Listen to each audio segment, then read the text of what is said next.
මේක පිළිගන්න. ඉතින් ඒක පිළිඅරගෙන හත් දෙයියනේ දැන් මේ කළා තියෙන්නේ. ඒ කියන්නේ මොකද්ද ඔබතුමා බලාපොරොත්තු වෙන්නේ? අපි දන ගහගෙන ඉන්න ඕනද? ඒක ඔබතුමා අධ්‍යාපන නැමැති කියන්නකෝ. ඔබතුමා පෙළපොතේ පිටුවෙන් පිටුව බලන්නේ නැහනේ. මේ වගේ සිදුවීමක් වුණා. හරිද? වුණාට පස්සේ ඔබතුමා මොකද්ද කරන්නේ? අපි කරපු දෙයට වඩා කරන දේ කියන බලන්න. ඒ වැරද්ද නිවැරදි කරන්න මොකද්ද කරන්නේ වැරද්ද නිවැරදි?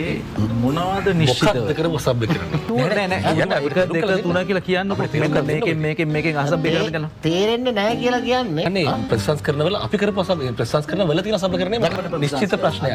අධ්‍යාපන ප්‍රතිසංස්කරණ සබ්බකරණය කියලා ඔබතුමා කියන්නේ මොකක්ද? තබුණය කරනවා කියන එක නිශ්චිත වශයෙන් කියන්නේ මෙන්න මේකෙන් අසභ්‍යකරණය කරනවා කියලා. නෑ මට කියන්න දෙන්න. රටක ජනාධිපතිවරයෙක් නොකළ යුතු දෙයක්. ඒක ඔබතුමා ඉල හරුමගෙන තිබ්බා වගේ ඉල තිබ්බා. ඔබතුමා දැන් කරන දේ තමයි හනුමගෙන තියෙනවා. වෛරය. අපි කියන්නේ අසභ්‍යකරණයෙන් වැළකීලා. අනේ අසභ්‍යකරණය කියලා ඔබතුමා දුන්නන්නේ මොකද්ද පොඩ 1 2 3 කියලා අපිට කියන්නකෝ දැන්.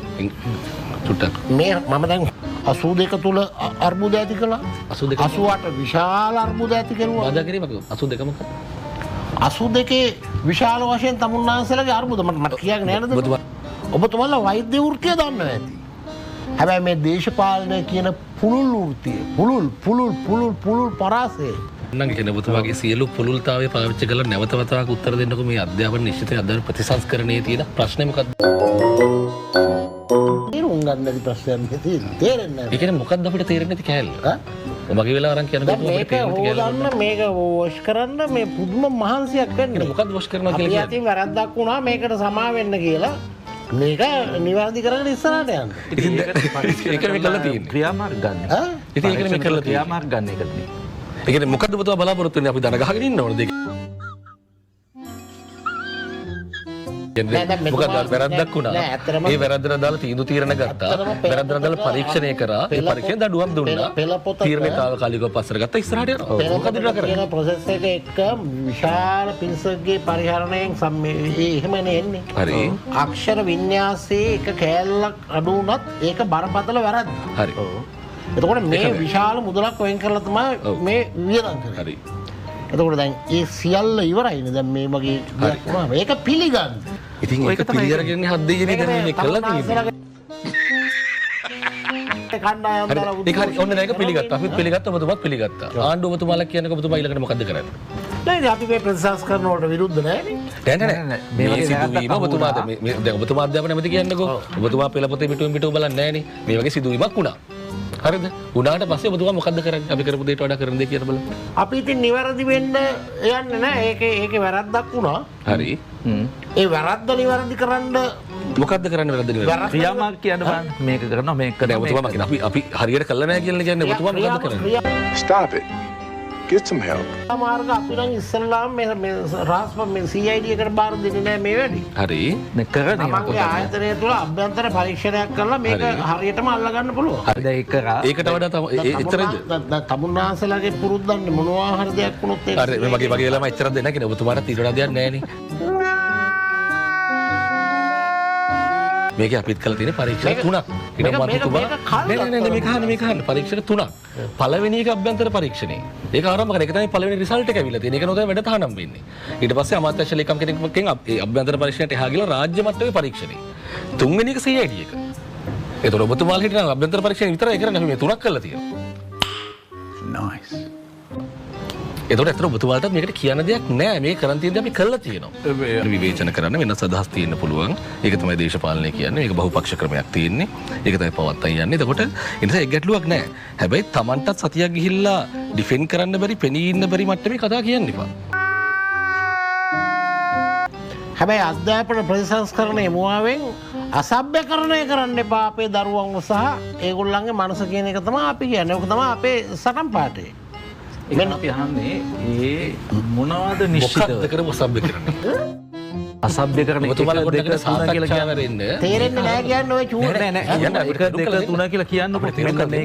මේකෙන් අසභ්‍යකරණය කරනවා. තේරෙන්නේ නැහැ කියලා කියන්නේ ඇයි මේ මුළු අධ්‍යාපන ප්‍රතිසංස්කරණ ගැනම සමාජය තුළ මතවාදයක් ආවේ? ඒ ඔබතුමාලා හදපෙකනේ මං අහන්නේ ප්‍රතිසංස්කරණ වල අපි කරපු ප්‍රතිසංස්කරණ වල තියෙන අසභ්‍යකරණය දැන් අපි හදපු දෙයක්ද මේ Why are you running?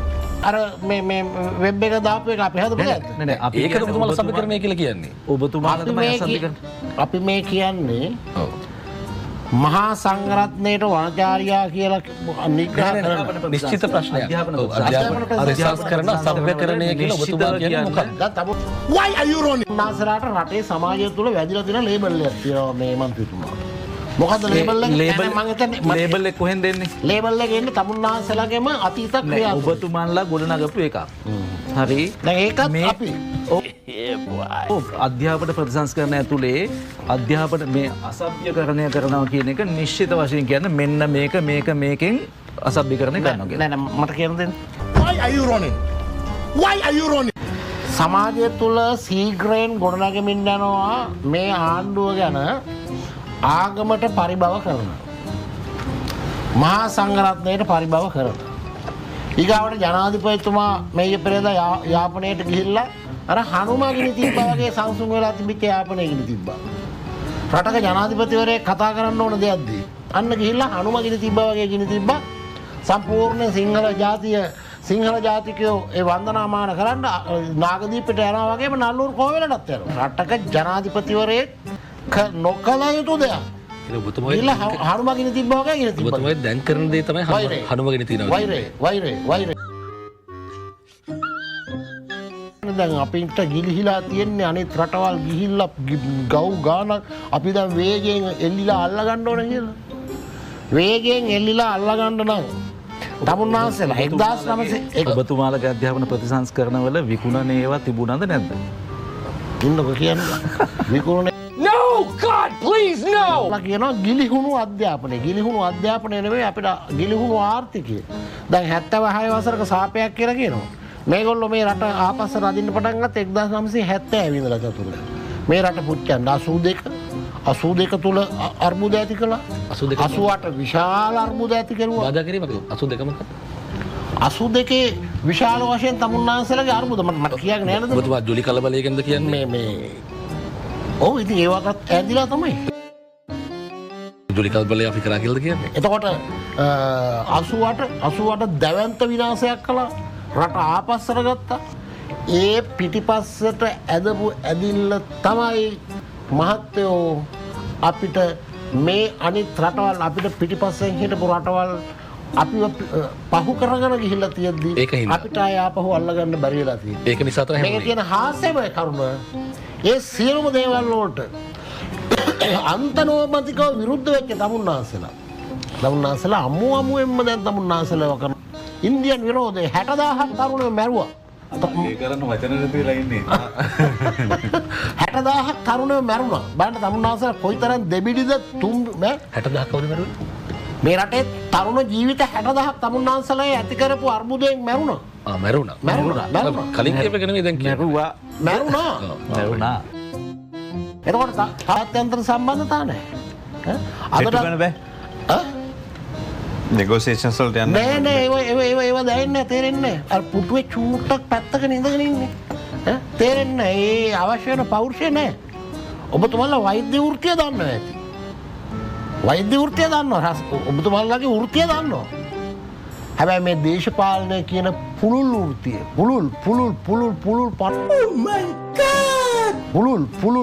පුළුල් පරාසය ඒ පිළිබඳව තමුන්නාන්සලා කණ්ඩායමට අවබෝධයක් නැහැ මහරි. ඔබතුමාගේ ඔක්කොම පැහැදිලි කිරීමෙන් පස්සේ වට ඉවරණ කිට්ටුවෙන්ද මම ප්‍රශ්නයක් අහන්නම්. කියන්නේ ඔබතුමාගේ සියලු පුළුල්තාවය පාවිච්චි කරලා නැවත වතාවක් උත්තර දෙන්නකො මේ අධ්‍යාපන නිශ්චිත අධ්‍යාපන ප්‍රතිසංස්කරණයේ තියෙන ප්‍රශ්නේ මොකක්ද?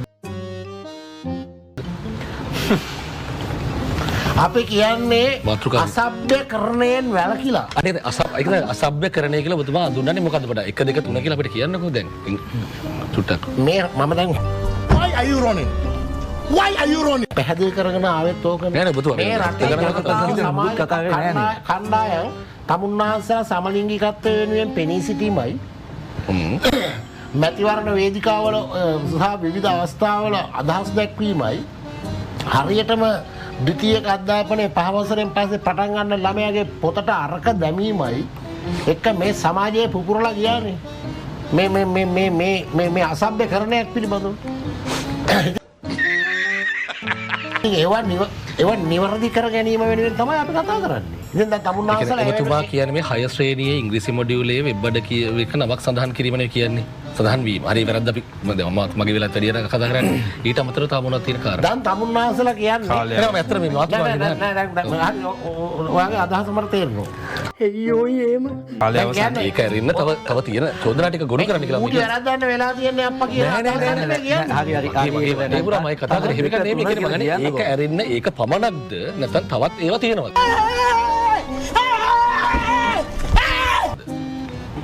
මන්දනේ සමාජය තුළ විවිධ කතිකාවල සමාජයේ Stop it. අක්ෂර වින්‍යාසය වැරදුනා කියලා සබ්බ කරන්නේ කියන්නේ නෑ නේ අන්තිමතුමා හිටපු ඒක රස නනලල වැරදුනා කියලා ඒක සබ්බකරණයක් වෙන්නේ නෑ නේ ඒක වැරද්ද කියලා නිර්වචනයක් සබ්බකරණය කියලා ඔබතුමාගේ හේතුව මොනවද? දැන් ඕක සුළුපට වැඩක් කියලා තමුන්නාන්ස නෑ ඒක සුළුපට නෙවෙයි ඒක ඒක හරි ඒක අංක ඒක අපි කතා කරා මාත් මගේ වැඩි වෙලා කතා කරේ ඒක. එතකොට මං අහන්නේ ඒක ඇරෙන්න සබ්බකරණය කියලා ඔබතුමා කියන්නේ තව මොනවද? හරි වෙන මොනවත් නැහැ කියන්නකො. ඒකනේ ඕක සුළුපටු දෙයක් කියලාද කියන්නේ? ඒක නෑනේ අපි දැන් මේක නවත්තලා වැඩ තහනම් කරලා ගේ කරලා තියෙන ඔක්කොම කළා තියෙන්නේ. ඒක සුළුපට මේ මහන්නේ ඔබතුමාට තව තියනවාද කියලා මේ අහන්නේ. ඊළඟ වටේට අපි ඊළඟ මේකට තර්ක කරන්නේ නැතුව අපිට වැරදීමක් තමයි වුණේ. අපි දැන් ඒක නවත්තලා තියෙන්නේ. එහෙම කියන්න. දැන් අහනවා අර චූටි එක ඇරෙන්න තව මොනවද කියලා අහනවා. නෑ චූටි එක නෙවෙයි මං අහන්නේ ඒක තව තියනවාද කියලා අහන්නේ. අර පුටුවක වාඩි වෙන්න තරම්වත් ලොකු මිනිස්සු නෙමෙයි කියලා කියනවනේ අපි. පුටුවෙත් අර ගැට්ටේ විතරක් ඉඳ තියෙන චූටි මිනිස්සු. ඊට පස්සේ ලොකු වැඩ කරන්න බෑ චූටි වැඩ තමයි කරන්න පුළුවන් කියලා මම දැක්කර දේශපාලන අනාතල විභාගات යන හාදියකුත් ඔක් කියලා තිබ්බා මේ ඔහොම කතාවක් මේ ලොකු වැඩ කරන්න බෑ චූටි මිනිස්සු ඉන්නේ කියලා. මං කියන්නේ මම ඒක ආඩම්බරෙන් බාර ගන්නවා. ඒ කියන්නේ ලොකු මිනිස්සු මේගොල්ලෝ අපි චූටි මිනිස්සු ඇත්ත. අපි චූටි මිනිස්සු අපි පොඩි තැන් වලින් ආවේ. අපි සාමාන්‍ය පවුල් වලින් ආවේ. හැබැයි ඉතිහාසය හැමදාම දින්නේ මන්ත්‍රීතුමා ලොකු මිනිස්සු නෙමෙයි.